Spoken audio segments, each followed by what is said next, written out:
Entering the Mayo Experience. Mayo Experience. Mayo Experience.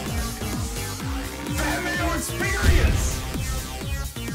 Experience. Welcome to a crossover DFS Edge Pat Mayo Experience presented by Jägermeister. Give your beer a real shot this summer with an ice-cold shot of Jägermeister. We're going round by round to get you prepped for Fantasy Football 2018, talking about round 1 today, the first 12 players. We're going to keep it to a 12-team league, PPR scoring, and see where guys are being drafted, at least by consensus right now, and see if that's right or wrong. I'm going to be talking about it, and you can subscribe to the Pat Mayo Experience after you give the episode a like. Always goes a long way. iTunes, Spotify, Stitcher, TuneIn, iHeartRadio, Audio Boom. If you can download podcasts, you can download the Pat Mayo Experience. Plus, you can always download the DFS Edge, right, Levy? It's great to be here between two actual broadcasters. I feel like I pulled me in off the street to be here with guys who actually know what they're doing in the broadcasting world. But it's great to be here. Obviously, big fan of the Pat Mayo Experience, talking about season-long ADP, which I think is not just interesting for people who play season-long, which I don't really play a lot of anymore, but to have a feel for where the general public will be thinking about guys from a DFS perspective. You know, a lot of the salaries will correlate in week 1 on DraftKings with average draft position in season long. And also a lot of the people that we're playing against on DraftKings early in the season are not in this fantasy football bubble that we're in. They are the ones doing season long drafts with their friends, with their families or whatever. So this is their kind of what they think of the players. So I actually think it is a valuable tool to go through ADP, even if you are just playing daily fantasy. Well, one of the big things about average draft position right now, and Adam Kaufman is here as well. And Kaufman, have you done a mock draft so far, or any real draft? It's early. It's a little early for me to dive into mock drafts. I mean, we're talking here obviously in mid-June. And, first I do want to mention, because Levy kind of already stole my thunder. He's saying he feels weird between a couple of broadcasters. I feel like I'm parachuting into both of your things. This is the ultimate crossover for me. I get the PME and the DFS Edge. This is a lot of fun. But no, I have not really delved deep into my mocks, which is why I get to basically tee you guys up, because we're month or so away from training camp, and then we can really get in. That's a good place for us to start, by the way. This is for both of you guys. Even before we go into ADP, average draft position, and further outline who people should be looking at, and spoiler, this is mostly running backs, how much between now and the start of the season is truly impacted by training camp and observations from camp, short of obviously injuries? Are you content making a mock draft right now that you think if everyone's healthy, which is unlikely, you're going to feel pretty good about it even a couple months from now? I think at the top, it's going to stay pretty stagnant, right? But there's so many things that happen during training camp from a depth chart perspective. People think that a lot of battles have already been won or decided. I don't find that to be the case at all. I'll follow every single preseason game, and I write articles about it every year about how guys are being used in the preseason. You can see who's working with the first-string quarterback, who's working with the second-string quarterback, and every year there are surprises that is not reflected in ADP. Like Josh Doxson last year versus Jamison Crowder. There were just a lot of them last year that happened like that. So no, I think that it's too early to be definitive on your draft board yet, but certainly the guys we're going to talk about today, the top 12, the top 15 or so, you should be pretty locked in because they are not in any sort of depth chart battle. Yeah, and then if you're doing drafts right now, whether it be money leagues, early best balls, or just doing mock drafts over and over, the people that are doing it, it's one of the reasons that I threw the question out to you, Kaufman. You're not probably going to do any drafts till mid-August, end of August, like probably people should, right, to wait to have as much information as possible. So you're getting a lot of sharp stuff right now. So I think over the course of training camp, you're going to see other guys kind of pop up that we weren't really thinking of, plus guys, quarterbacks, or some more established names that just the general public recognizes. I think you'll see them end up going higher than maybe they're going right now, when frankly, if anyone's doing a fantasy football draft right now, they're trying to be too cool for school. They're smarter than everyone else. So you might see some really weird names a lot higher than you probably see them 2 months from now. Well, we were looking at it too across different websites that project different types of drafts. And I mean, you'll see in some places, we were talking about it off the air. Well, in this certain site, Ezekiel Elliott's a top 3 back, even top 2 back, when your conventional ranking system is not going to have him there in average draft position or even necessarily close to it. He's more in the 4 or 5 range versus that 2 range. So you can have that flexibility that, again, exists right here in the middle of summer, or even technically before the summer officially begins. Let's delve into it here, because here's your top 12, and I'm just going to read them right down, and then we can further dissect, okay? You got Todd Gurley at the top, which I think is interesting for a couple of different reasons, and we'll do that. But then Le'Veon Bell, David Johnson coming off the injury. Then you got Zeke, Antonio Brown, so your first receiver. So 4 running backs off the top, and then it's Brown. Alvin Kamara, who is going to have maybe some extra time to work with, extra downs, extra opportunity with that Ingram suspension to begin the season. And then you got Saquon Barkley, the rookie with the Giants, DeAndre Hopkins, another wideout, Kareem Hunt, Melvin Gordon, Odell Beckham Jr., and Leonard Fournette. That's your top 12. So if you're looking at a 12-team draft, as we're doing throughout these various podcasts, that's what we're saying, okay? 12 teams, 12 guys, that's your top 12. And very unconventional to a regular NFL draft, Levy, when teams don't generally reach for running backs and you see very few go in the first round. Fantasy football, as we know, when it comes to production. But realistic after the top 3, like I don't have Zeke inside the top 3. I think that Gurley, Bell, and Johnson are pretty definitively what you're looking at. Barkley's a wild card.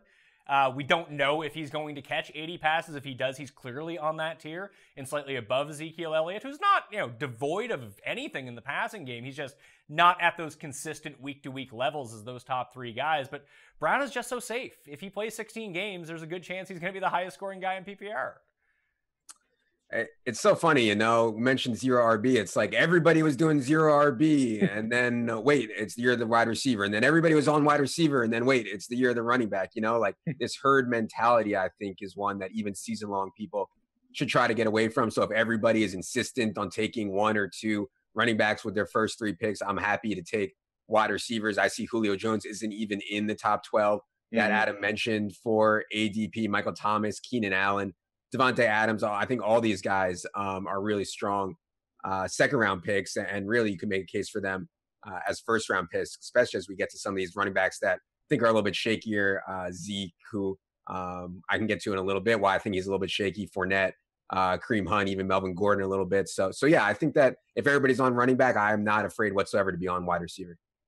Let's start at the top with Todd Gurley, because as we know, he's coming off a great year, had almost 2,000 all-purpose yards, had 15 touchdowns. He actually took a step back in both categories from his 2017 season, but still, it was another great year after what was a slightly slower build to his first couple seasons in the NFL. But now he's established. I guess what I wonder, especially after, again, a very minuscule step back from the year prior, and we don't totally know, at least I don't feel like I totally know how much I can depend on a guy like Jared Goff and what we saw from that Rams offense last year.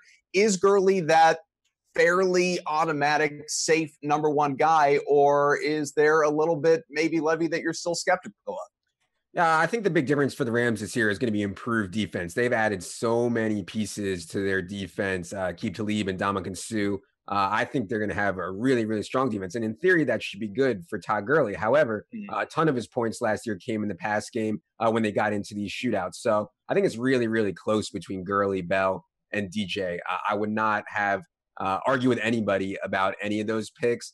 Certainly the quarterback situation in Arizona is a little bit shaky, but if you think that Sam Bradford can stay healthy, or if you think Josh Rosen can ball, I think David Johnson in full PPR formats is pretty strong as the 1.01. He's so likely, or has a ridiculously good chance to have 1,000 rushing yards and 1,000 receiving yards given their scheme, given the way he's used, and given the rest of their personnel. It's just a crazy stat. But yeah, I mean, I wouldn't argue with Gurley or Le'Veon whatsoever.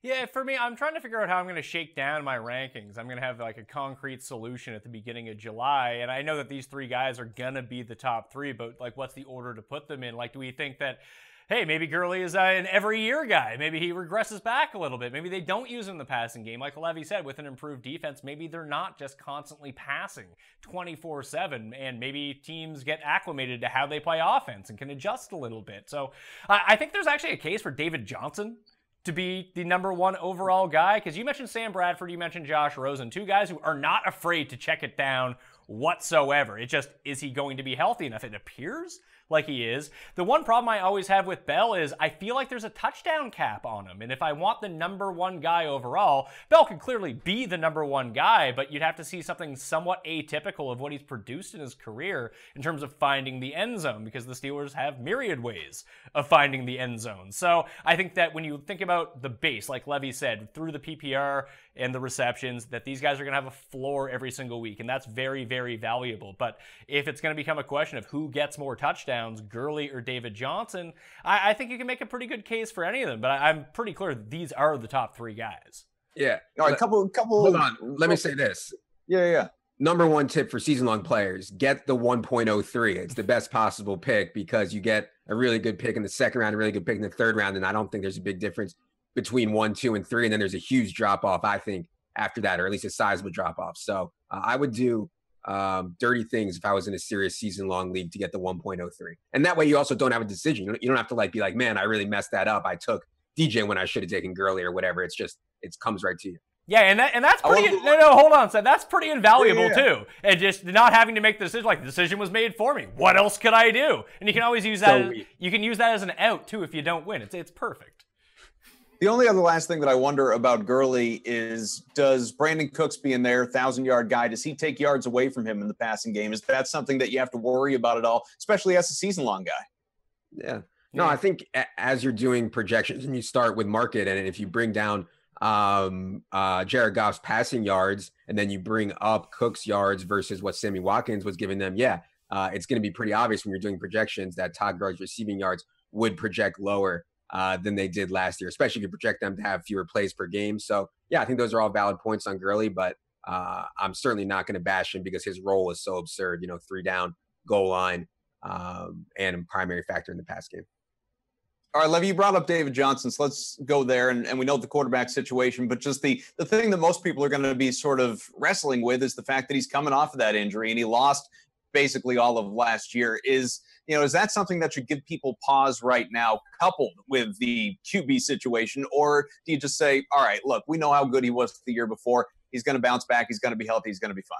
I think it's important that people look at the context of injury. If he blew out his knee, if he blew out his Achilles, if he was coming off hip surgery, all these things, even a really bad hamstring tear or something, that would give me concern. As a wrist injury, I have no concerns whatsoever. David Johnson was able to keep himself in shape. I would presume he's in better shape considering all he had to do for the last year, literally, is work out. So no, I don't think plenty of cardio. I mean, I don't think the injury should be any concern whatsoever. This is like the best possible injury he could have had. Yeah, I'm not concerned about the injury whatsoever.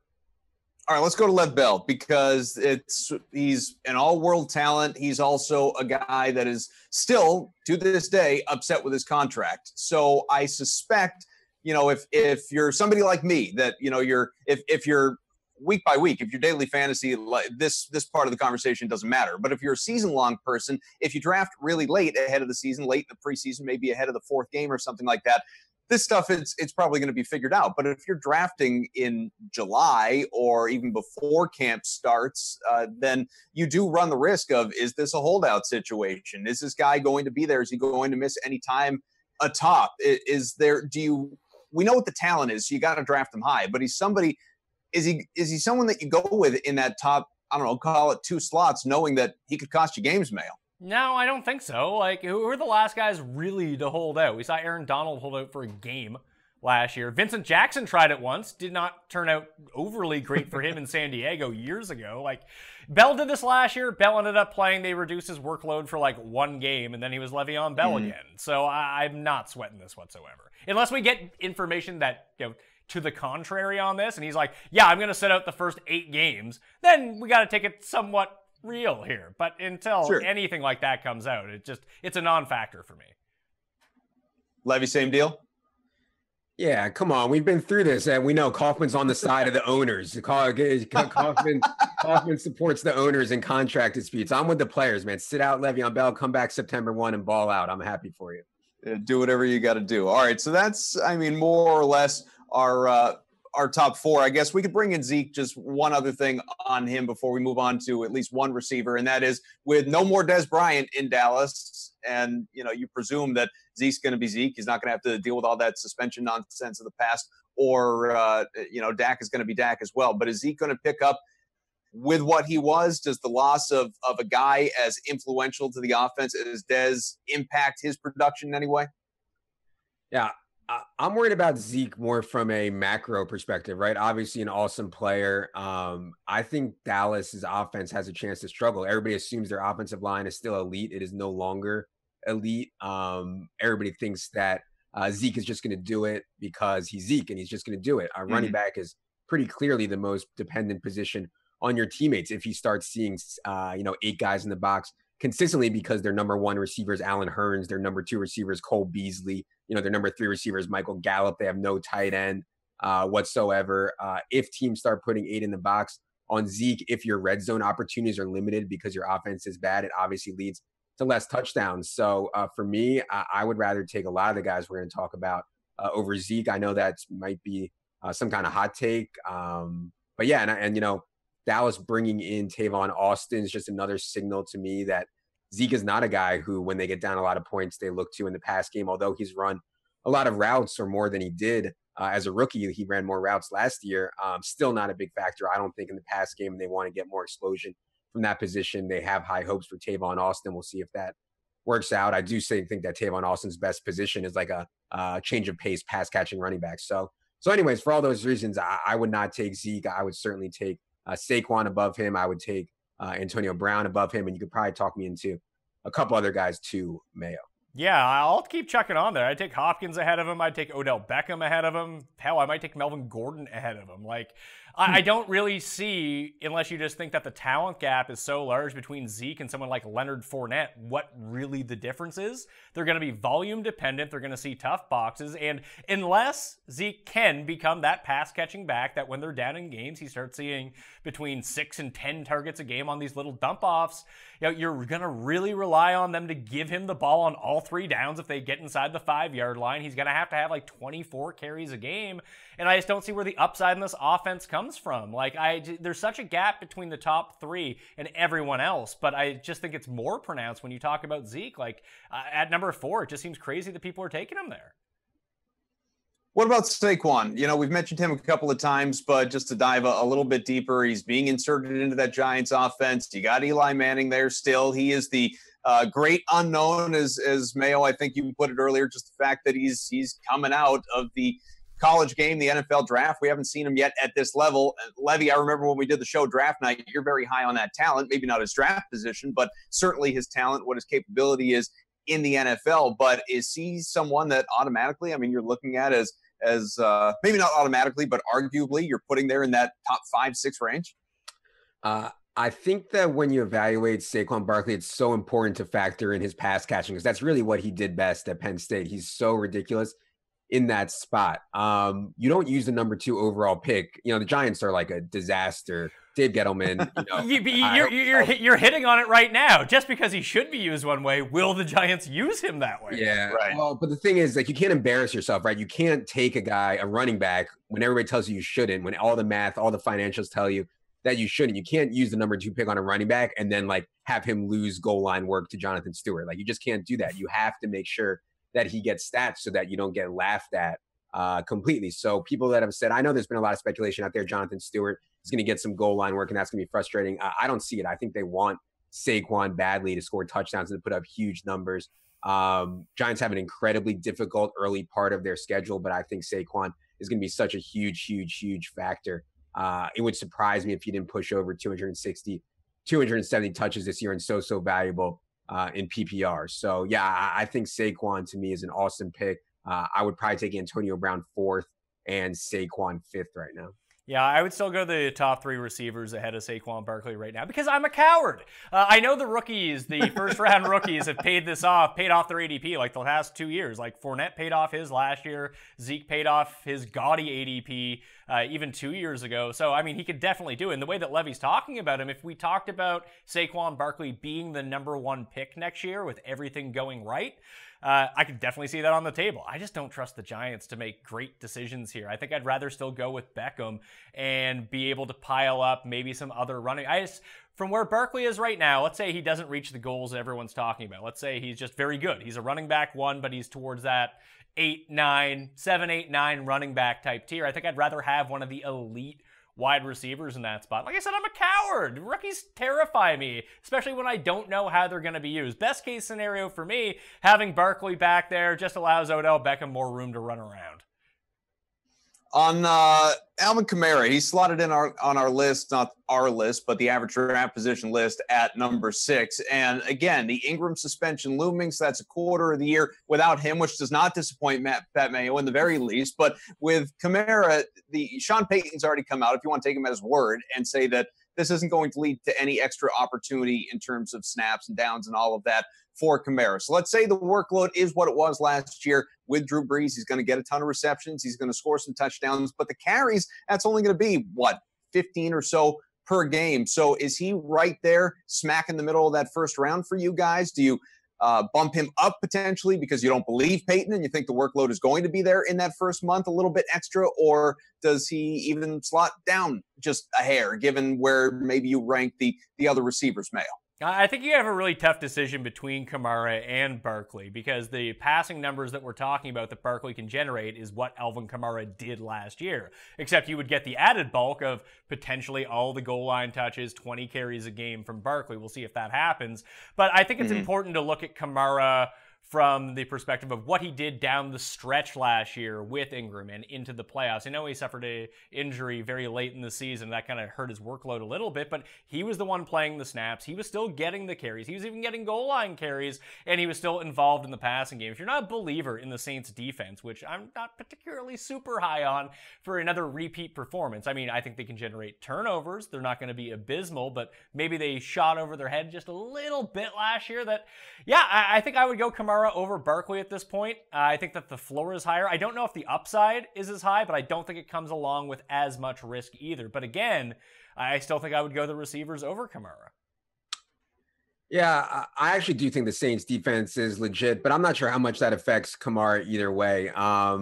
Look, if you look at any outlier graph, you're going to see Alvin Kamara not even at the end, he's in Pluto compared to where everybody else is in terms of touchdown rate, in terms of yards per catch, in terms of yards per rush. To expect anything close to what he was able to do in terms of an efficiency perspective from last year is just totally insane. Now that said, I was saying that every week last year, and he was just putting it right in my mouth. He was 8,500 on DK, getting 13 touches a game, and I didn't play him, and he goes for a 30 ball every week, So, yeah, he's obviously an amazing player in an amazing scheme where the Saints running backs, no matter who they've been, let alone a talent like Alvin Kamara, are insanely productive. I will be betting on regression. I would not take him at 1.06 where he's currently is on this average draft position list. But, yeah, I mean, the Ingram thing certainly throws a wrench into it. I don't think they're going to increase his carries by 15, which Sean Payton already said. He said it'd be a disservice to the kid, disservice to Alvin to try to put 20, 25 touches on him. But I think we'll see a few more carries per game, a few more touches per game for the first 4 weeks. So that certainly has to be factored into the projection. So Kamara's been a hard one for me. Anytime these outlier guys, like Larry Fitzgerald breaking aging curves, Odell Beckham breaking kind of outlier stuff in terms of how much he can do on yards after catch. All this stuff kind of breaks what I normally believe in, which is to think that everybody's going to regress somewhat towards the mean. And I would be shocked if Alvin Kamara did not regress towards the mean in terms of efficiency this year. Mayo, Kareem Hunt's at 1.09. You've got Melvin Gordon, 1.10. Leonard Fournette, 1.12. How do you distinguish between these three guys if you're sitting there and you're drafting and you got a pick coming up at 7, 8, 9? Well, I think I might save that. I think we've talked enough here about the top few guys. Maybe we'll save it for part 2 of the first round. What do you think? All right, well, we could save those. That's fine. They fall, they're on that cusp, late first round, early second round. So listen, we'll save that. People need to know about the first round. The more we can talk about the first round, I don't want to say this is where your drafts are won and lost, but getting your first round pick right is really the base you need to, be able to gamble a little bit, because I love shooting for the moon with this stuff, but you need to have that solid base at the beginning. So talking through the first round is definitely a topic we can explore here, especially if you're in the back end. All right, so we'll save those in the back end then, and let's just talk receivers before we do get out of here with this specific show. And Antonio Brown, we spent some time on him, and I think, correct me if I'm wrong, that is the consensus wide receiver that you're looking at, whether you want to take him at 1, whether you want to take him at 4 or 5. That's your top receiver. But then after that, other names that we mentioned before, whether it's DeAndre Hopkins, Odell Beckham Jr., again, those two guys maybe a little bit closer in range, ability, ADP, all of it as compared to Brown. There's that little bit of drop off after that top tier. How do you distinguish between those two? I would just take Brown. He's just like the safest guy on the board every single year. But but Brown's going to be off the board, sure. and then you're choosing between I'm getting to it. All right. I think that DeAndre Hopkins is very close to Antonio Brown. I know people are talking about regression with Deshaun Watson. He's sort of the Alvin Kamara of quarterbacks, but I just look, he's played with 11 quarterbacks like the past 3 years, and he continues to produce results. Like, he's going to be a target monster, and that's what I want out of my first round. And I think that's what separates him from Odell a little bit, that with Barkley coming in, is he going to get the bulk of targets that we need, especially with Evan Ingram around, and especially with Sterling Shepard still there. Like, they can really split those out a little bit. In Houston, there's Will Fuller. Sure, that's great. They're going to throw some bombs to him, but it is DeAndre Hopkins. They even lost CJ Fedorowicz, who retired, so it might even be more concentrated. He's going to have a higher market share than Antonio Brown. He just happens to be not as good as Antonio Brown when it turns to overall skill set. But I think that they're very, very close. And if I was picking my spot in the first round, if I couldn't have 3 or potentially 4 to get Brown, I would see where the market is at on DeAndre Hopkins. Because if you can get him like 8th overall, or where he's going right now, number 8 in terms of ADP, let me pick 8th and I'll take DeAndre Hopkins. Mm-hmm. Yeah. If you want to get excited, if you want to make it move, you can watch Deshaun Watson clips from last year. I mean, he was just awesome. Another way to make it move is to watch Pat Mahomes preseason clips from last year. But anyways, that's another story altogether. But yeah, Mayo hit on it where DeAndre Hopkins was so insanely productive with some of the worst quarterback play in the NFL to get Deshaun Watson. And even if Deshaun Watson is league average, which I don't think he will be, I think he'll be significantly above that. To me, it's a no-brainer to take DeAndre Hopkins. I would agree with Mayo that I would probably want DeAndre Hopkins above Kamara, above Kareem Hunt, above Melvin Gordon, and definitely above Leonard Fournette, who I didn't get to rip yet. But yeah. Just don't put Hopkins with Brock Osweiler. As long as you don't do that, his kryptonite, then I think you're relatively safe. Yeah, it's because it's said for every wide receiver.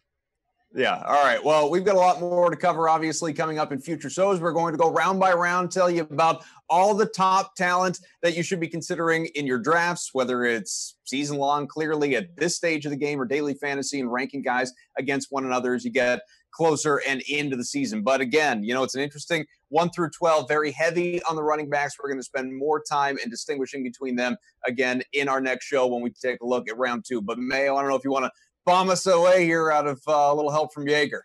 Yeah, well, of course, you got to get some Jaeger in your life. Whether you're listening to the Pat Mayo Experience or the DFS Edge, just know that both are brought to you by Jägermeister. If you need to give your beer a cold shot this summer, get a shot of Jägermeister in there, and you're doing pretty fine. We'll be back with the end of round 1 and into round 2 and talk about that next tier of running back on the next show. So for Adam, for Pat, we'll see you next time. Mayo Experience! Experience!